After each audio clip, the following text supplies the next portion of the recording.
हम रहते थे चौल में। चौल अगर आप समझते हो, इंग्लिश में उसको स्लम्स कहते हैं काफ़ी लोग। तो आसपास जो माहौल था वो पूरा गैंग वॉर और मारामारी का था 90s। तो हमारे घर पे एक सेक्शन होता था जहाँ पर हॉकी स्टिक होती थी, तलवार होती थी, धुप्पी होती थी, सलिया होती थे। एंड कभी भी कुछ हुआ वहाँ से निकाल के भाग जाए करके, बट उनको जब टॉर्चर किया गया, उनकी उंगलियां तोड़ दी, उनकी आंखें बाहर निकाल दी, ऐसे 6 लोग थे और उनके जेनिशल्स काट दिए गए, सारे कुछ इतना टॉर्चर किया। तब हमने डिक्लेयर किया, हमारे देश ने डिक्लेयर किया कि पहले गोली तुमने चलाई है, आखिरी गोली कब चलेगा वो हम डिसाइड करेंगे। जय हिंद मेरे दोस्तों, मेरा नाम है लेफ्टिनेंट कमांडर विजय नायर। मैं एक बहुत प्यारा सा फ्रेज है जिससे हमेशा इंस्पायर रहा हूं और हमेशा रहूंगा। इस फ्रेज है स्वामी सुखबोधानंद का। मेरे हर टॉक में मैं यूज करता हूँ। ये जो फ्रेज है, this is experience, the experience of experiencing experience. और जो कहानी मैं सुनानी चाह रहा हूँ, मेरी कहानी जो है वो इसी फ्रेज पर निर्धारित है, आधारित है, जो भी कहिए।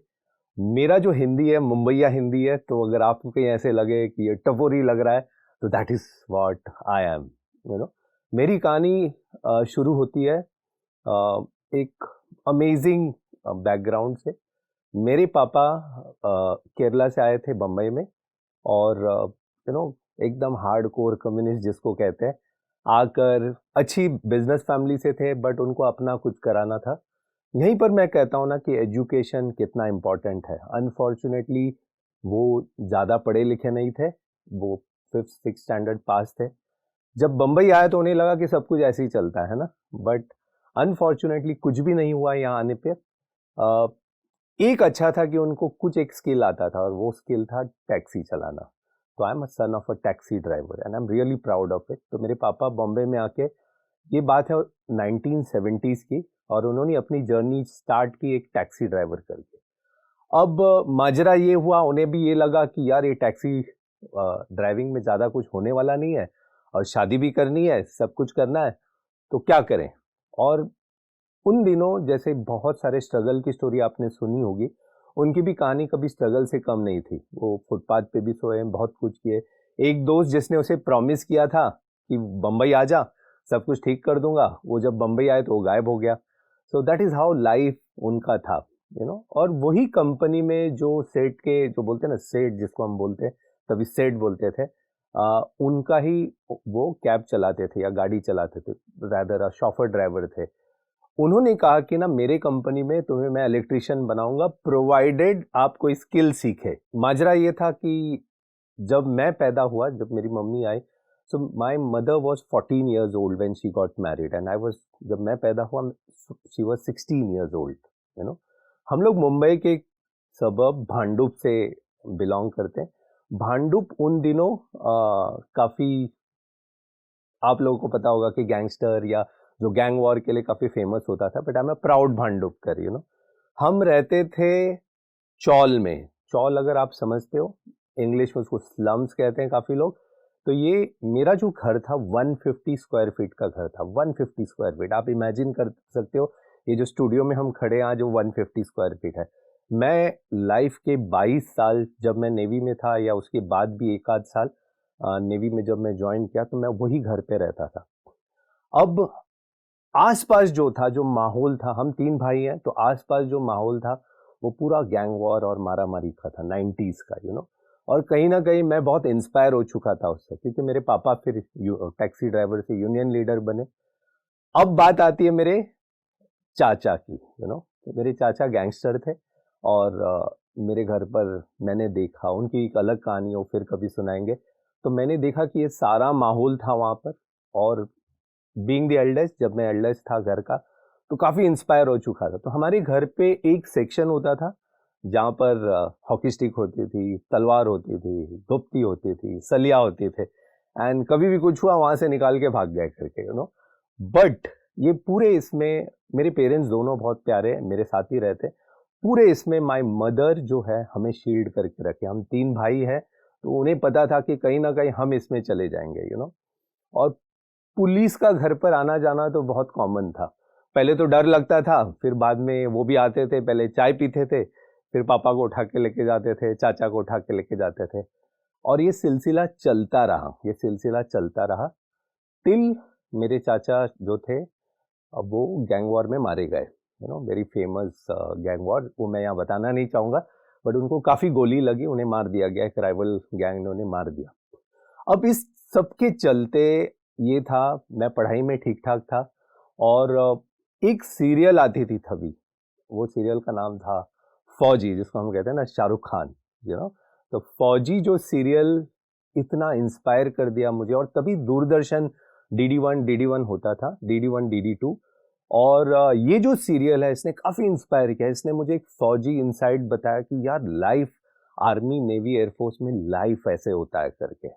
उस दिन से वो जर्नी स्टार्ट हुई। मैं एक बहुत छोटे से स्कूल से बिलोंग करता हूँ, एक इंग्लिश मीडियम स्कूल से, जहाँ इंग्लिश ज़्यादा बोलते नहीं थे, और फिर जब मैं जूनियर कॉलेज में गया तो काफ़ी दिक्कतें हुई, बिकॉज अंग्रेजी आती नहीं थी बराबर ढंग से, और वो कॉलेज काफ़ी अच्छा था। एक छोटा सा प्यारा सा इंसिडेंट ये था कि रोज़ डे पे एक लड़की को रोज़ देना था, और सभी लोग मोटिवेट किए कि रोज़ दे दो, तुम ठीक ठाक दिखते हो। और मैं जब वो रोज़ लेकर वो लड़की के पास गया तो मैंने उसको कहा कि यू लुक हैंडसम, और सारी क्लास आपको पता है फिर कैसे होता है।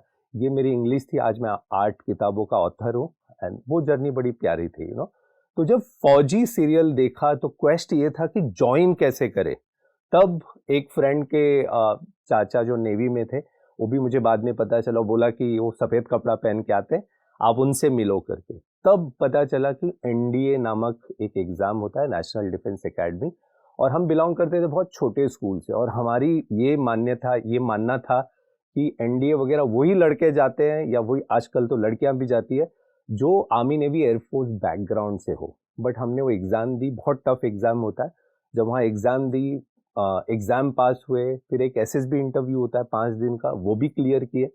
एंड जो सरप्राइज़ हुआ उस दिन, जब 5 लोगों का नाम लिया, उसमें मेरा भी नाम था उस। अब वो होती है ना सपनों का टूटना, जिसको हम कहते हैं ना, सपने देखो, मेरा लाइफ पूरे सपने से भरा हुआ है, उस दिन वो सपना टूट गया ना। मेडिकल में मैं बाहर हुआ, और मुझे पता भी नहीं चला, क्योंकि वो जो सपना देखा था वहां तक जाने का, everything was gone in 1 year.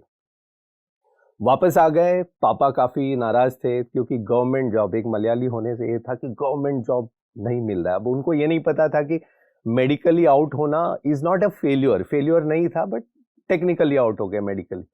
सो वापस आए। अब मेरी जर्नी, आप लोग सोचोगे कि फौज, आर्मी, बट नेवी कैसे हुआ। तो मैं जो भांडुप नामक सबब जहाँ मैं रहता हूँ, जो मेरे जिसको आप स्लम्स कहोगे, जो मेरा घर था, वो नेवल कॉलोनी कांजुरमार्ग के सटित था, भांडुप और कांजुरमार्ग के बॉर्डर पर।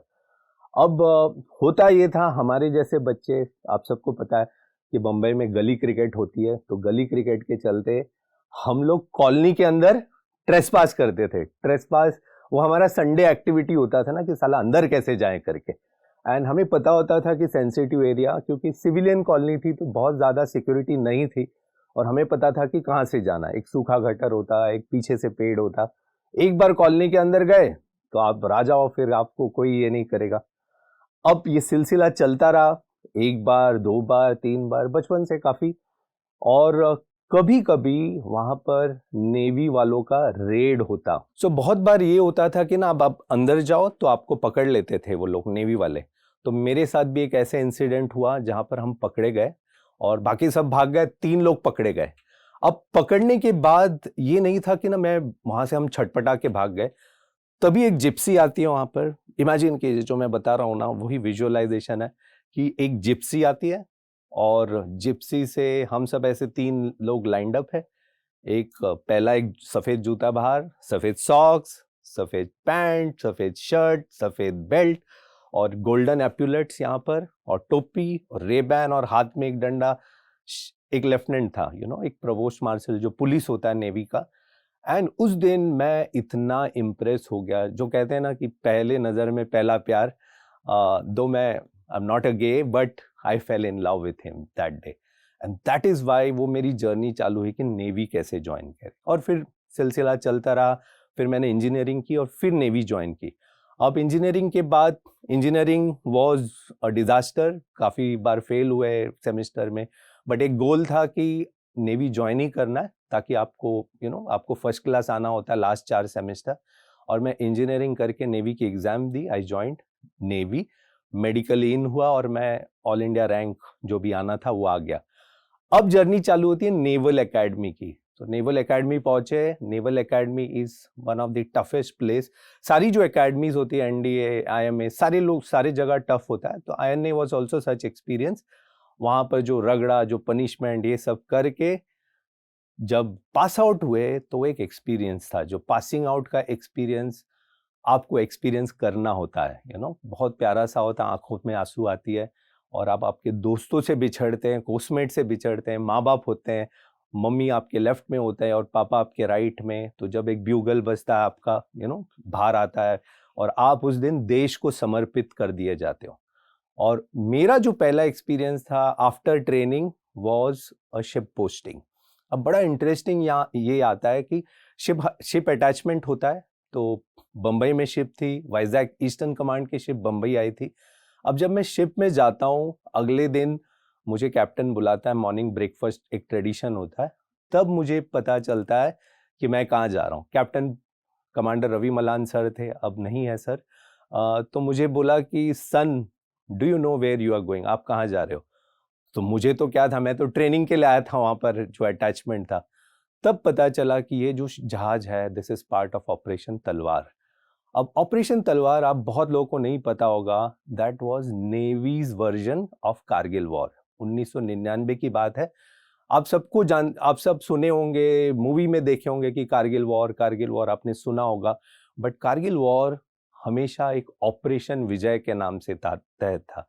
उसमें नेवी पार्टिसिपेटेड, ऑपरेशन तलवार, और एयरफोर्स ऑपरेशन सफेद सागर। अब ऑपरेशन तलवार की जब बात आती है, बहुत कम लोग को पता है कि नेवी की 33 शिप्स, 3 कमांड की जहाज पाकिस्तान के मुंह पर थी। ओखा नामक जो जगह है गुजरात, वहां से पाकिस्तान बहुत क्लोज है, कराची।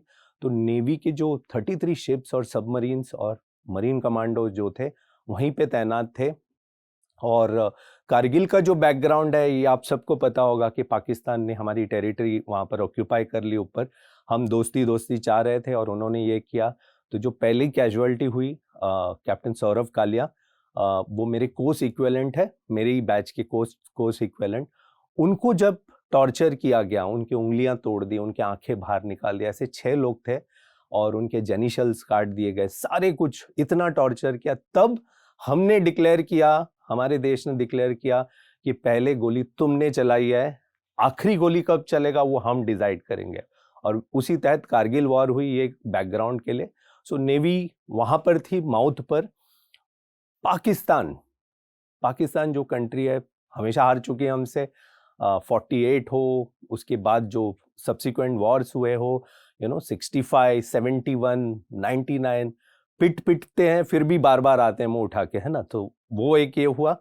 तो हमने क्या किया, नेवी ने क्या किया? आप सोचोगे कि काफी लोग मुझे पूछते हैं नेवी कारगिल में कैसे पहुंच गया। भैया नहीं, navy was at the mouth of, जो मरी टाइम रूट होता है, बहुत स्ट्रेटेजिक और बहुत इंपॉर्टेंट होता है। कराची के अंदर जो फ्यूल्स और लॉजिस्टिक्स आते हैं मर्चेंट शिप के थ्रू, वो पोर्ट के थ्रू आते हैं। तो हमने सारे मर्चेंट शिप्स को वहां पर बोल दिया कि जो भी पाकिस्तान में घुसेगा, ये लॉजिस्टिक्स या कार्गो लेके, हम ठोक देंगे करके। सीधी सी बात, नो बकवास जिसको बोलते हैं ना।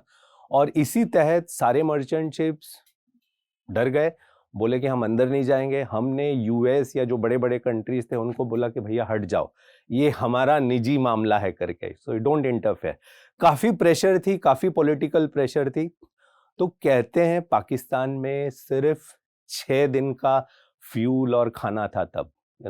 हमने 1971 में उनकी बैंड बजाई थी। आप सबको पता है कि कराची जला दिया था हमने 1971 में, बहुत भारी पड़ा था उनको। और ये एक बहुत क्लोज सा मामला था। और एक रीजन जो बोलते हैं, 5-6 रीजन जिससे पाकिस्तान ने सरेंडर किया हमें, कि कारगिल बस भैया हमसे नहीं होगा types, this was one of the reasons why Pakistan surrendered.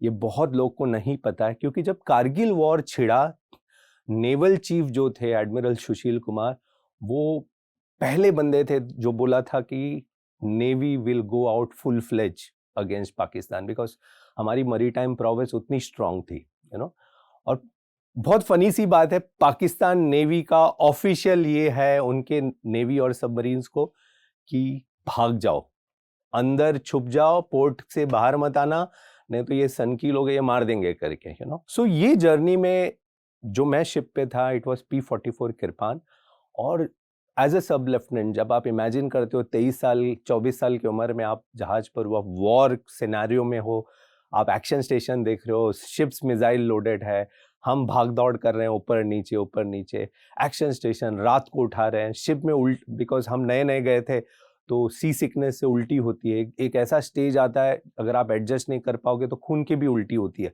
तो बहुत प्यारा सा एक्सपीरियंस रहा, बहुत लर्निंग हुई, और प्राउडली बोलते हैं ना कि आप एक ऐसे मुकाम, एक हिस्ट्री के पार्ट हुए जिसके तहत मैं ये स्टार पहनता हूँ, कारगिल विजय स्टार और विजय मेडल, ये 2 मेडल है इसमें। अब आप समझोगे कि ना ये जो अजीब सा बैकग्राउंड, जो बंदा एक गैंगस्टर फैमिली को बिलोंग करता है, जिसका सब कुछ बैकग्राउंड ऐसा है, वो कैसे इंडियन नेवी या बहुत प्रेस्टिजियस इंस्टीट्यूशन में आया। तो मैं आप सबको कहना चाहूँगा, जो बच्चे मुझे देखेंगे, जो यूथ मुझे सुनेंगे या जो भी मुझे सुनेंगे, सपने देखो, सपने देखना बहुत इम्पॉर्टेंट है, और हमेशा विजुअलाइज करो, बिलीव करो, बिकॉज सपने सच होते हैं। और मेरी कहानी आप देखोगे 150 स्क्वायर फीट वाले घर से लेकर जहां आज मैं हूं, और आज मैं इतने लोगों को मोटिवेट कर रहा हूं, मेरी कहानी ये आप सबकी कहानी है। मैं एक छोटा सा इंसान हूं, बट काम ऐसे किया कि आज मैं यहां तक हूं। तो देश को सलाम, मेरे प्यारे भारत, और भारत जैसा कोई देश नहीं है। दैट इज वाई हम बोलते हैं ना कि हमेशा जय हिंद बोलो। जय।